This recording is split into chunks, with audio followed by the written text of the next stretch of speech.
नमस्कार दोस्तों, स्वागत है आपका मेरे चैनल देवभूमि उत्तराखंड दर्शन में।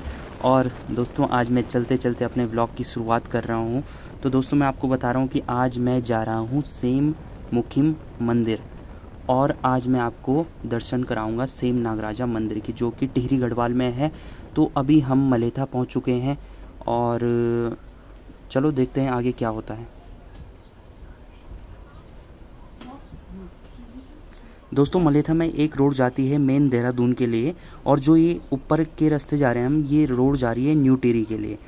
तो इस रोड पे हम निकल चुके हैं और यहाँ से लगभग 120 किलोमीटर और अभी हमने चलना है।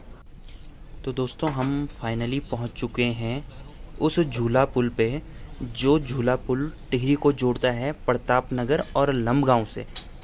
मतलब वैसे मुख्य मार्केट प्रताप नगर और लंबगांव ही है, बाकी और भी बहुत सारे छोटे मोटे गांव को यह झूला पुल कनेक्ट करता है न्यू टिहरी से। तो दोस्तों अभी हाल ही में इसकी जगह, मतलब इसकी जर्जर स्थिति होने के बाद इसकी जगह बन चुका है भारत का सबसे लंबा झूला पुल, झूला मोटर मार्ग, जो कि टिहरी डैम के ऊपर बना हुआ है, और वह भी कनेक्ट करता है न्यू टिहरी को प्रताप नगर, लंबगांव, उत्तरकाशी से। तो अब पहले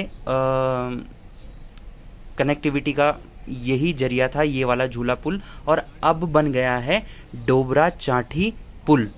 दोस्तों हमने डोबरा चांठी पुल की जगह ये वाला पुल लिया क्योंकि ये शॉर्ट पड़ता है 15 से 16 किलोमीटर। तो कुछ दूर चलते ही हमें ये लोकेशन मिली, और मैं बताना चाहता हूँ कि ये लोकेशन देखिए आप, मैं जूम करके दिखा देता हूँ एक बार।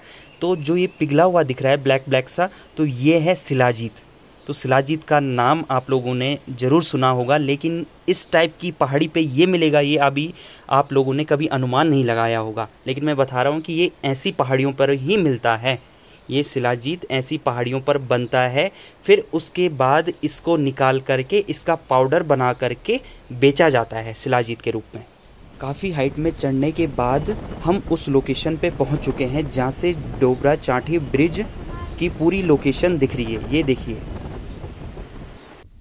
तो अपनी डेस्टिनेशन के बेहद ही करीब पहुंच चुके हैं, और दोस्तों चलते चलते मुझे कुछ लाइनें याद आई कि कुछ सपने पूरे करने हैं, कुछ मंजिलों से भी मिलना है, अभी सफ़र शुरू हुआ है, मुझे बहुत दूर तक चलना है।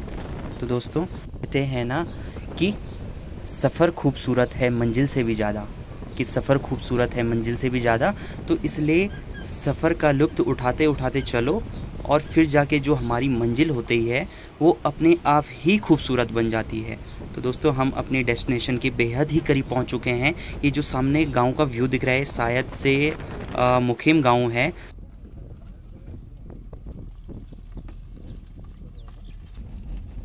हमारी देवभूमि में जहाँ जहाँ जाओ वहाँ वहाँ और खूबसूरत लगने लग जाता है, और यहाँ का व्यू बेहद ही बढ़िया। चलिए दोस्तों लेट इवनिंग हम अपनी लास्ट सेकंड डेस्टिनेशन पे पहुँच चुके हैं, और यहाँ पे हमने गाड़ी पार्क कर दी है, और आज का स्टे हमारा यहीं रहेगा, और कल अर्ली मॉर्निंग यहाँ से निकलना है।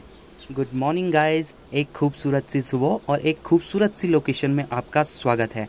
और रात को थकान बहुत ज़्यादा लग गई थी, इसलिए सो गए थे। तो आप ये देखिए व्यू, देखिए दोस्तों व्यू एकदम ही मस्त। दोस्तों फाइनली हम पहुंच चुके हैं जहाँ पे सेम नागराजा मंदिर का आखिरी स्टॉप है। यहाँ तक हम कार से आ सकते हैं, और इसके बाद पैदल ट्रैक स्टार्ट हो जाता है। तो मैं एक बार जूम करके दिखा देता हूँ, वो सामने जो ये गेट दिख रहा है, तो यहाँ से पैदल ट्रैक स्टार्ट हो जाएगा। और मंदिर दिखाता हूँ मैं, मंदिर यहाँ है ऊपर, ये जूम करके दिखाया मैंने आपको। तो ये मंदिर यहाँ है, तो यहाँ से और ऊपर मंदिर तक पूरा पैदल ट्रैक है। और यहाँ पे ये आखिरी मार्केट पड़ता है यहाँ पे मुखेम करके। तो यहाँ पे आप लोग जैसे खाने का सामान वगैरह कुछ ले सकते हैं, फ्रूट्स ले सकते हैं, और बाकी अगर कोई लेट नाइट यहाँ पहुँचता है तो यहाँ पे रहने की व्यवस्था भी अवेलेबल है। यहाँ पे सामने गेस्ट हाउस है, ये भी एक गेस्ट हाउस है, और जो सामने दिख रहा है आपको ये सारा गेस्ट हाउस है। ये छोटी सी मार्केट है, यहाँ पे आप टी, ब्रेकफास्ट, लंच, डिनर सब कुछ कर सकते हैं। और यहीं से आप मंदिर के लिए प्रसाद भी ले जा सकते हैं। और अगर लेट नाइट आप यहाँ पे पहुँचते हैं तो रुकने की भी पूरी व्यवस्था अवेलेबल है यहाँ पे। दोस्तों यहाँ से होने वाला है हमारा पैदल ट्रैक स्टार्ट। सुबह का बज रहा है 6:30, लेकिन धूप बहुत ही तेज़ है। चलिए, जय नागराज देवता की। तो यहाँ से करते हैं अपना पैदल track start. Let's go guys.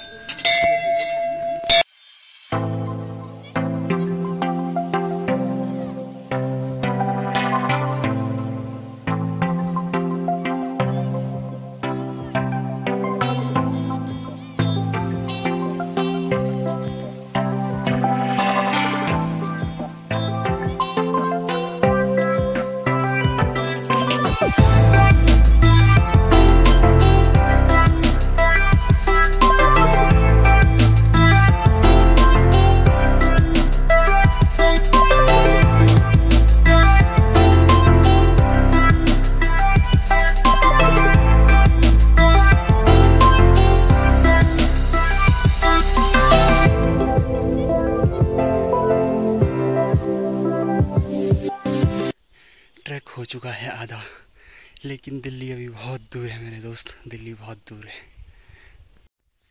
दोस्तों टाइम हो चुका है सुबह का 8 और ठीक सुबह के 6:30 बजे हमने अपनी ट्रैकिंग स्टार्ट की थी।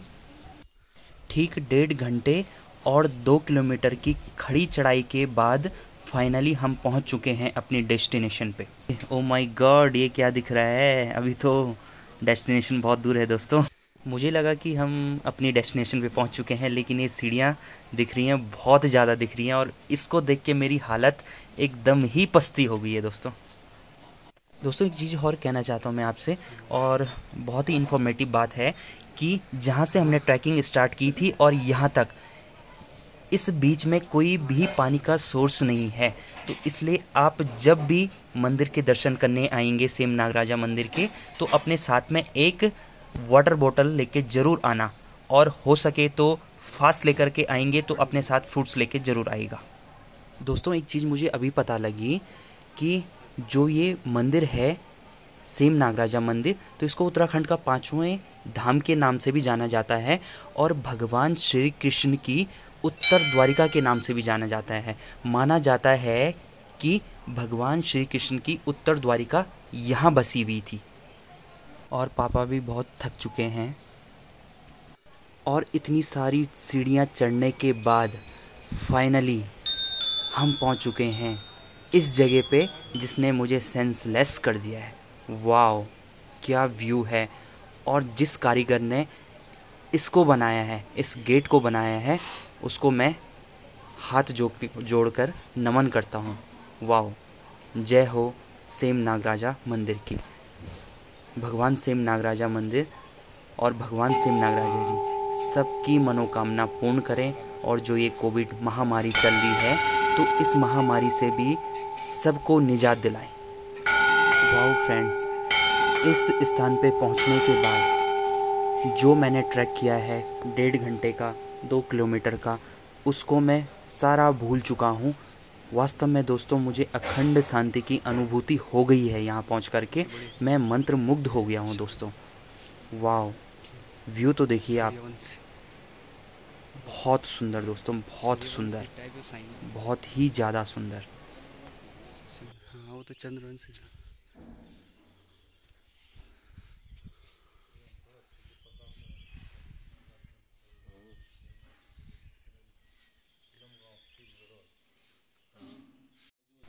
दोस्तों यहाँ से मुझे हिमालय की सुंदर सी पर्वत श्रृंखला भी नज़र आ रही है। और चलिए यहाँ के पंडित जी से पूछते हैं, जिनको कि यहाँ का रावल कहा जाता है, उनसे पूछते हैं कि इस मंदिर की क्या विशेषता है और क्या कहानी है इस मंदिर की। तो चलिए रावल जी से बात करते हैं। प्रणाम पंडित जी। तो क्या आप मुझे बताएंगे कि द्वापर युग में स्थापित इस मंदिर की क्या विशेषता है? मैं राजेंद्र प्रसाद सेमवाल सेम मंदिर का पुजारी हूँ, और मैं सेम के बारे में कुछ कहानी आपको सुनाता हूँ। द्वापर युग में जब भगवान श्री कृष्ण की गेंद यमुना में गिरी थी, तो कालिया नाग ने भगवान को झपटा मारा। भगवान ने फिर उसके फन पे मुक्क मारी। अच्छा। और मुक्क मारने के बाद कालिया नाग समझ गए कि ये कोई महाशक्ति है और क्षमा याचना की। क्षमा याचना करने के बाद भगवान से उन्होंने प्रार्थना की कि मुझे मोक्ष प्रदान करो। ये द्वापर के लास्ट की बात है। अच्छा। और भगवान ने कालिया नाग से बोला कि अब परसों से कलयुग आरंभ हो रहा है और तुम्हारा जन्म गंगू के नाम से कलिकाल में होगा। अच्छा। और मैं तब तुमको दर्शन दूंगा। अच्छा। तुम इस समय रमणीक दूत सेम में चले जाओ। तो कालिया नाग ने बोला कि भगवान वहाँ पर तो मेरे को गरुड़ इत्यादि परेशान करेंगे। अच्छा। तो भगवान ने बोला कि अब तुम्हें किसी भी प्रकार का गरुड़ जो है तुमको तंग नहीं करेगा, क्योंकि तुम्हारे माथे पे जो है मेरे पंजे के निशान होंगे। अच्छा। तो इसके बाद कलिकाल के बाद जो है गंगू यहाँ रमोलीगढ़ का गणपति बन गए थे। अच्छा। और राजा ही समझो गणपति। और जब शांति व्यवस्था के लिए जब भगवान बद्री का आश्रम गए तो वहाँ से पौड़ी के इलाके से चलते हुए यहाँ रमोलीगढ़ में पहुँचे। अच्छा। और रमोलीगढ़ में गंगू के घर में गए, लेकिन गंगू ने भगवान को पहचानने में भूल कर दी। अच्छा। और भगवान ने गंगू से मंदिर बनाने के लिए जगह मांगी थी, लेकिन गंगू ने मना कर दिया। मना करने के बाद भगवान चले, वो साधु के भेष में आए थे भगवान। तो उन्होंने अपनी माया दिखाई और गंगू के जितने भी गाय भैंस भेड़ बकरियां थी वो सब पत्थर हो गए। अच्छा। और रमोली में अकाल पड़ गया। अच्छा। तो जब अकाल पड़ गया तो लोग परेशान हो गए। तो गंगू महाराज की धर्मपत्नी मैना देवी थी, उन्होंने गंगू महाराज से कहा कि ये सारा जो है उन साधुओं का किया धरा है, इसलिए तुम उनसे जो है क्षमा मांगो। क्षमा। तो गंगू फिर साधु की ढूंढ में गए और उनसे क्षमा याचना की। क्षमा याचना करने के बाद साधु ने बोला कि तुम जो है सेम में मेरा मंदिर बनाओ। गंगू ने 6 मंदिर बनाए। अच्छा। 6 मंदिर जो है लोप हो गए। गंगू जब परेशान हो गए तो फिर भगवान से विनती की कि मुझे सही स्थान बताओ।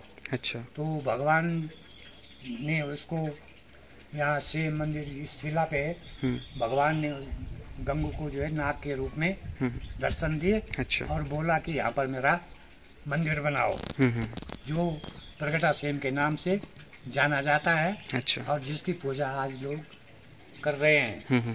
तो दर्शन करने के बाद भगवान ने गंगू को फिर आशीर्वाद दिया कि जैसा लोग मेरी पूजा करेंगे, हाँ जी, वैसे ही तुम्हारी भी पूजा होगी। अच्छा। और तुम्हें ये वरदान है कि यदि कोई यात्री तुम्हारी पूजा नहीं करता है तो वो यात्रा जो है असफल मानी जाएगी। अच्छा। इसीलिए इस मंदिर के 2 पार्ट हैं। अच्छा। उसके बाद गंगू को सिद्धवा विद्वा 2 वरदानी पुत्र हुए। अच्छा। जो रिद्धि सिद्धि के नाम से जाने जाते हैं।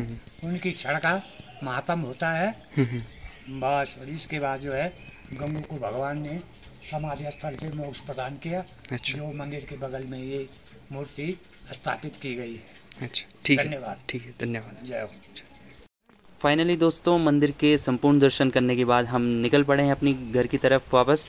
और आशा करता हूँ कि आपको ये वीडियो इन्फॉर्मेटिव भी लगा होगा, पसंद भी आया होगा।